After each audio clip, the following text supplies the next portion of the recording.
మనం ఇంకా ఆయన్ని కనుగొనలేదు. ఇంకొకటి ఇలాగా ఉండాలని ఇమిటేట్ చేయడానికి ఆశపడకండి. నిన్నుగా ప్రేమించాడు దేవుడు. నీ కొరకు ఒక గొప్ప ప్రణాళిక కలిగి ఉన్నాడు. నీవు కలిగి ఉన్న దానిని, దేవుడు కలిగి ఉన్న దానిని వెలిగితే చాలా. యేసును చూసి ఆయన పదంలో నడవటం లేదు. నా కొరకు నీవు కలిగి ఉన్న ప్రణాళిక ఏంటి?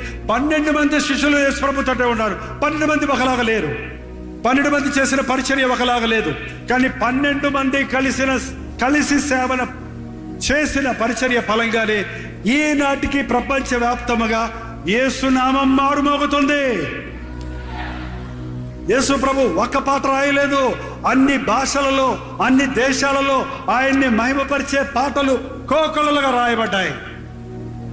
ఆయన ఒక్క పుస్తకం రాయలేదు, కానీ ఆయనను గురించి రాయబడిన గ్రంథాలు ప్రపంచవ్యాప్తముగా పలు భాషలలో విరజిమ్ముతూ ఉన్నాయి.